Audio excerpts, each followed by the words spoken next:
तो दोस्तों GST department के द्वारा एक लेटेस्ट अपडेट या मैं कहूं एक फैसिलिटी अवेलेबल हुई है जीएसटी के पोर्टल पर, जो कि 1 अक्टूबर से एप्लीकेबल होने वाली है। दोस्तों इसके अंदर अब इनपुट टैक्स क्रेडिट लेने का तरीका चेंज हो गया है। यानी कि आप जो माल किसी से खरीदते हो और उस पे आईटीसी लेते हो, तो उसका लेने का तरीका दोस्तों चेंज हो गया है जीएसटी के पोर्टल पर। एक नया सिस्टम यहां पे ला दिया है जीएसटी डिपार्टमेंट ने, जिसका नाम है इनवॉइस मैनेजमेंट सिस्टम का। ये कल की ही अपडेट है 3 सितंबर की, तो मैंने सोचा इसके बारे में आपको डिटेल एक क्विक अपडेट दे दूं, प्रैक्टिकल आपको बताने वाला हूं। यहां पर जीएसटी डिपार्टमेंट ने इसके लिए एक एडवाइजरी भी जारी करी है कि इसके अंदर बेसिकली क्या क्या आपको देखने को मिलने वाला है। तो इसका मतलब आप जब सितंबर की अपनी जीएसटी रिटर्न भरने बैठेंगे ना, तो दोस्तों उसके अंदर आपको ये बहुत बड़ा चेंज देखने को मिलेगा, क्योंकि उसके बेसिस पर आप जो है इनपुट टैक्स क्रेडिट ले सकते हो जो भी आपने माल खरीदा है। तो गाइस वीडियो बहुत ज्यादा इंपॉर्टेंट होने वाली है। हो सकता है कि वीडियो थोड़ी सी लेंथी हो जाए, लेकिन वीडियो को आपको मैं रिक्वेस्ट करूंगा कि वीडियो को पूरा देखें और स्किप ना करें।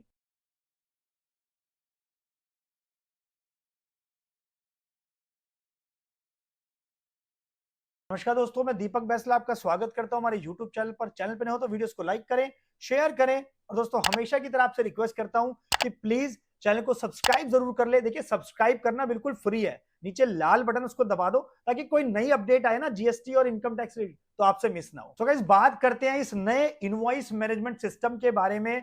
3 सितंबर को दोस्तों ये एडवाइजरी इशू हुई है। न्यूज एंड अपडेट सेक्शन में जाके आप देख सकते हैं। To enable tax payers to efficiently address invoice correction amendment with their suppliers through the portal, a new communication process called invoice management system is being brought up at the portal. Guys ये facility दी गई है। आप सोचोगे ये GST department रोज रोज नई update लाता रहता है, नए कुछ और अमेंडमेंट्स, नए कुछ हमें और प्रोविजंस फॉलो करने पड़ते हैं, तो ये फैसिलिटी आपको दी गई है। इसको आपको फॉलो करें या ना करें कोई दिक्कत नहीं है, ये आपके लिए बिल्कुल ऑप्शनल है, लेकिन ये है बहुत जबरदस्त चीज। आप जब भी किसी से माल खरीदेंगे तो यहां पे अब आपके जीएसटीआर 2B में ऑप्शन दे देगा कि भाई आपने उससे माल खरीदा है ना, तो उसका इनपुट टैक्स क्रेडिट को आप एक्सेप्ट करें, रिजेक्ट करें कि क्या करें। तो बस ये एक ऑप्शन जिसका नाम इन्होंने सिस्टम का नाम दिया है इनवॉइस मैनेजमेंट सिस्टम दोस्तों, तो ये आपको देखने को मिलने वाला है, जिसके अंदर this will also facilitate tax payer in matching of their records और invoicing vis-a-vis issued by their supplier for availing the correct input tax credit। यानी कि ये आपको हेल्प करेगा कि आप करेक्ट आईटीसी क्लेम कर लें जिससे भी सप्लायर से आपने माल खरीदा है उसके लिए, right. And show allow the recipient tax payer to इधर एक्सेप्ट और reject an invoice to keep in pending in the system which can be availed later. Guys इसके अंदर क्या क्या ऑप्शन आपको देखने को मिलने वाले हैं और ये कैसा दिखने वाला है जीएसटी के पोर्टल पर, ये भी मैं आपको दिखाने वाला हूं। गाइस ये 1 अक्टूबर 2024 से एप्लीकेबल होने वाला है, तो ये बहुत बड़ा अपडेट है दोस्तों जीएसटी के अंदर। ऐसा पहले अभी आपको देखने को नहीं मिला कि आपने जीएसटीआर 2B के अंदर आपके पास परचेज के इनवॉइसेस आ रहे हैं, आईटीसी आ रहा है, तो आपको एक्सेप्ट या रिजेक्ट करना पड़े। तो अब इसके अंदर आप देख सकते हैं कि कैसे आपको करना है। गाइस इसके लिए यहाँ पे एक एडवाइजरी नोट इशू करा है, तो इस पर हम क्लिक करेंगे तो गाइस ये पूरी एडवाइजरी आपके पास खुल चुकी है। इस एडवाइजरी की आप कॉपी दोस्तों जो है हमारे टेलीग्राम चैनल से डाउनलोड कर सकते हो, लिंक आपको डिस्क्रिप्शन में मिल जाएगा। तो इस एडवाइजरी को मैं पीडीएफ फॉर्मेट में खोल देता हूं।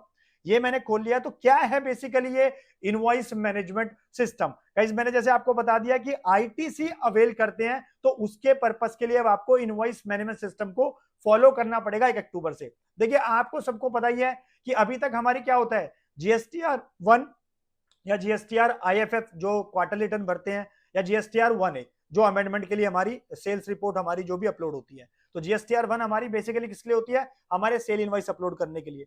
उसके बाद क्या होता है, वो सेल इनवॉइस क्या होते हैं, जिसके जिसके जीएसटी नंबर पे आपने अपलोड करे हैं उसके 2B में उस पर्सन को रिफ्लेक्ट हो जाते हैं कि उस पर्सन ने आपके जीएसटी पे ये इनवॉइस डाला और वो आपके 2B में रिफ्लेक्ट हो गया, जिसके बेसिस पर आप 3B में उसका इनपुट क्लेम कर लेते हो और अकॉर्डिंगली जितना आपका जीएसटी पेबल बनता है उसको जमा करा देते हो। गाइस अभी तक ये प्रोसेस चलता था कि जीएसटीआर 1 में इनवॉइस अपलोड हुआ, जीएसटीआर 2B में शो हो गया और अकॉर्डिंगली उस पर्सन ने अपनी जीएसटीआर 3 पे भर दी और उसके बेसिस पे जितना भी उसका टैक्स था, आईटीसी था, वो क्लेम करके गवर्नमेंट का पैसा चला गया। गाइस ये अभी तक हम फॉलो करते आए थे, लेकिन अभी क्या हो गया है, जीएसटीआर 2B के अंदर अब जैसे ही इनवॉइस आपके पास आएगा आपके जीएसटी नंबर पे, तो यहां पे अब आपको ऑप्शन दे देगा कि जो आईटीसी आपको दिख रहा है, जो इनवॉइस आपको दिख रहा है, आपको उसको एक्सेप्ट करना है, रिजेक्ट करना है, पेंडिंग करना है या क्या करना है। गाइस इसके बारे में पूरा डिटेल में चर्चा करेंगे इस एडवाइजरी नोट के अंदर। तो देखिए ये जो फैसिलिटी है वो 1 अक्टूबर 2024 से एप्लीकेबल होने वाली है।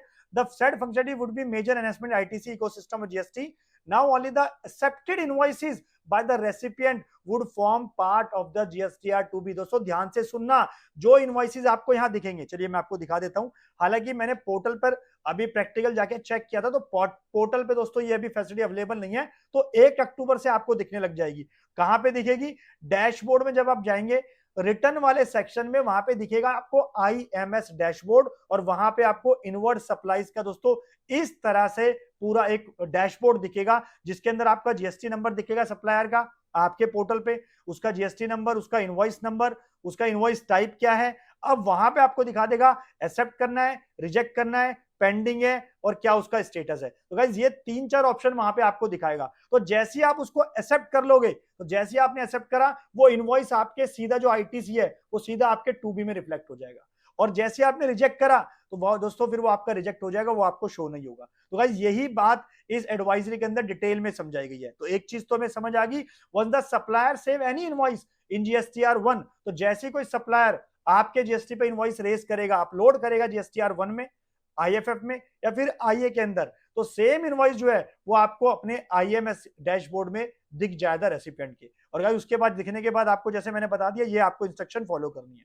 अब तीसरा पॉइंट ये कहता है कि invoice reflected in IMS dashboard as shown in the picture above, recipient can accept और रिजेक्ट एन इनवॉइस और simply keep it pending in the system. दोस्तों एक्सेप्ट रिजेक्ट तो समझ आ गया, आपने एक्सेप्ट कर लिया, एक्सेप्ट करते ही आपके 2B में आईटीसी चला जाएगा, आपने रिजेक्ट कर लिया, हट जाएगा, आपने पेंडिंग छोड़ दिया, तो इसका मतलब आप उसको फ्यूचर में भी अवेल कर सकते हैं आईटीसी को। ये बहुत अच्छा ऑप्शन दिया है। These actions can be taken from the time of saving record GSTR1 IFFA by supplier till the recipient taxpayer file his corresponding GSTR3B। तब तक वो ऑप्शन आपको दिखेगा वहां पर एक्सेप्ट करने का, वो आपको दिखता रहेगा तब तक सप्लायर, जब तक आपकी GSTR3B अपनी फाइल नहीं कर देता। आप समझ गए? तो if the recipient does not take any action on the invoice in IMS then it will be deemed to be accepted. अगर वो कोई भी एक्शन उस पर नहीं लेता है, उसने इग्नोर कर दिया, तो गाइज वो उसका डीम्ड टू बी एक्सेप्टेड माना जाएगा। आपको लगा है कि क्या ये जीएसटी डिपार्टमेंट रोज नए नए अपडेट देता रहता है, हम तो नहीं कर रहे, आपने छोड़ दिया, तो आपके एंड से डीम टू बी एक्सेप्टेड माना जाएगा, ये मान लिया जाएगा कि आपने एक्सेप्ट कर दिया है। तो गाइस उस केस में क्या होगा? If recipient does not take any action the invoice in अहमद then it will deem to be accepted and will move to the GSTR two B automatically. Accepted में अपने आप चला जाएगा वो। In case supplier amend the detail, और अगर supplier ने अपनी इंफॉर्मेशन अमेंड कर दी जीएसटीआर1 फाइल करने से पहले I1A के अंदर, तो उस केस में फिर आपका वहां पे अमेंड हो जाएगा। अब गाइस फोर्थ पॉइंट समझते हैं, क्या कहता है कि in case suppliers amended an invoice in GSTR three GSTR one through GSTR one A then same will also flow to the IMS. अगर वो कुछ अमेंड करता है सप्लायर, तो आपके जो है किसके अंदर, आईएमएस के अंदर दिख जाएगा amended. However ITC corresponding to the same flow will GSTR2B of recipient generated for subsequent month only. This invoice would keep pending on the can be availed by taxpayer for future point of time. वो आपको दोस्तों हमेशा दिखता रहेगा portal पर, और आपके future में अगर आपने पेंडिंग छोड़ रखा है तो उस केस में आप उसको बाद में अवेल कर सकते हो। GSTR1A will be available in IMS dashboard for recipient taxpayer for taking the action, यानी कि GSTR1A आपका आईएमएस के डैशबोर्ड पर आ जाएगा, तो उसमें आपको जो भी एक्शन लेना है आप वो एक्शन ले सकते हो। Supplier will also able to see what action has recipient taken on the invoice. और दोस्तों जो भी आप एक्सेप्ट रिजेक्ट जो भी पेंडिंग करो, जो भी एक्शन लोगे ना, वो सप्लायर को भी दिख जाएगा इसी सप्लायर की रेसिपिएंट ने क्या एक्शन लिया है। अब पांचवा पॉइंट दोस्तों जो कि बहुत इंपॉर्टेंट है, further at the time of generation of 2B only filed invoices record by supplier will be considered for computation of ITC। कह रहा है कि जब आपका 2B जनरेट होता है, तो जो भी इनवॉइस क्या करें अपलोड किए गए सप्लायर के द्वारा, वही आपका आईटीसी का पार्ट बनते हैं। Obviously based on the current cut off date and action taken by the recipient, draft 2B will be made available to recipient on the 14। जैसे कि आपको पता है दोस्तों, जो भी हम इनवॉइसेस अपलोड करते हैं, तो उसका जो ड्राफ्ट 2B जनरेट होता है वो कब होता है? 14 तारीख को अपलोड आपका अवेलेबल हो जाता है हर महीने की। However, the recipient will be free to take action of accept, reject और pending even after generation of 2B। तो यहाँ पर आपको क्या ऑप्शन दे रखा है? ऐसा नहीं कि आपके पास 14 तारीख को रिफ्लेक्ट हो गया तो 14 को कर देना है, आपके पास आपकी 3B से फाइल करने से पहले पहले ऑप्शन है। तो आपके पास 4-5 दिन 6 दिन पड़े हुए हैं कि आप उसको एक्सेप्ट करो, रिजेक्ट करो, जो भी एक्शन आपको लेना है वो ले सकते हो। If recipient taxpayer have taken action on invoice after 14 then वो will require to be recompute 3B। अच्छा कहता है कि अगर रेसिपिएंट जो है टैक्सपेयर एक्शन लेता है जब इनवॉइस आपने डाला और 14 तारीख के बाद, तो कह रहा है कि he would be required to recompute their two B, उसको फिर अब से दोबारा से उसका टू बी रिकम्प्यूट होके आएगा। However they will not be able to take any action after filing 3B, यानी कि 3B जब आपने फाइल कर दी उसके बाद आप उसका कुछ भी नहीं कर सकते हो उस महीने के लिए। It may be noted that GSTR 3B is filed by the tax payer, GSTR 2B for subsequent month will not be generated. अब 6 पॉइंट क्या कहता है, on the basis of the action taken by the tax payer invoice records can be categorise as mentioned below. क्या कहता है, no action taken, अगर आपने कोई एक्शन नहीं लिया है तो ये इनवॉइस और जो रिकॉर्ड्स आपके जो भी हैं, has no action has been taken, तो आपका क्या माना जाएगा, डीम मान लिया जाएगा कि आपने एक्सेप्ट कर लिया है, तो अकॉर्डिंगली आपका 2B जनरेट हो जाएगा उसको दिखाकर। आपने एक्सेप्ट कर लिया तो आपने एक्सेप्ट कर लिया है, आपने रिजेक्ट कर दिया तो आपने रिजेक्ट कर दिया, उसका ITC 2B में नहीं जाएगा।